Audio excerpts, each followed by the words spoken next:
নমস্কার বন্ধুরা, আমার চ্যানেলে আপনাদের অনেক অনেক ওয়েলকাম। আজ বানাবো মাটনের পাতলা ঝোল আলু দিয়ে। দেখে নিন, এখানে নিয়েছি 1 কেজি খাসির মাংস। এখানে আছে 300 পেঁয়াজ, আদা, রসুন আর শুকনো লঙ্কা। কড়াইতে তেল গরম করে, তেল গরম হয়ে গেছে, আমি এর মধ্যে 2টো তেজপাতা দিয়ে দেবো। কুচিয়ে রাখা পেঁয়াজগুলো আমি দিয়ে একটু নাড়াচাড়া করে নেবো, একটু লাল হওয়া পর্যন্ত। এখানে নাড়াচাড়া করে আমি মশলাগুলো করে নিই। এখানে আদা, রসুন, শুকনো লঙ্কা আমি বেটে নেবো। আমার দেখুন এখানে লাল লাল পেঁয়াজটা লাল লাল হয়ে গেছে। এবার বাটা মশলাগুলো আমি দিয়ে দেবো। বাটা মশলা দিয়ে একটু নাড়াচাড়া করে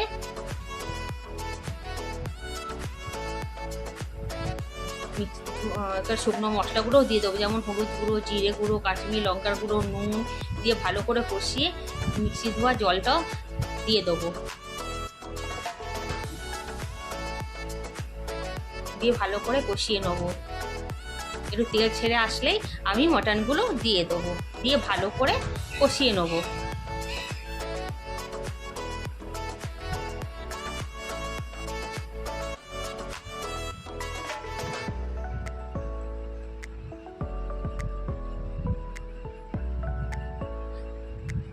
মাংস যত কষবেন তত টেস্ট হবে।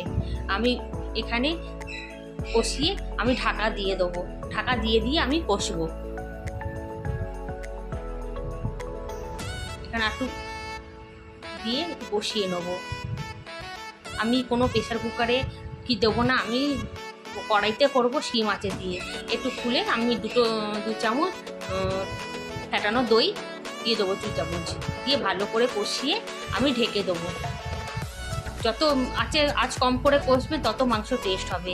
দেখুন এখানে আমার মাংস কষানো হয়ে গেছে, আমি পরিমাণ মতো জল দিয়ে দেবো।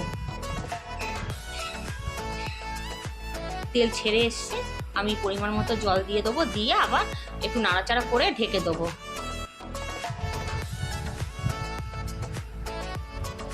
এখানে ঝোল শুকিয়েছে, মাংস অর্ধেক সেদ্ধ হয়ে এসেছে।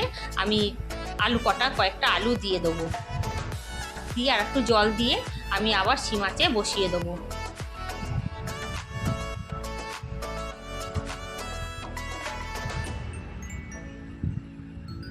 আমার এখানে দেখুন মাংসটা প্রায় হয়ে গেছে। ঝোলটা দেখুন। এবার সামান্য গরম মশলা দিয়ে দেবো, দিয়ে ভালো করে নাড়াচাড়া করে আমার মাংস রেডি হয়ে গেছে। দেখুন, যদি ভালো লেগে থাকে রেসিপিটা অবশ্যই লাইক, কমেন্ট, শেয়ার, সাবস্ক্রাইব করে দেবেন। নমস্কার।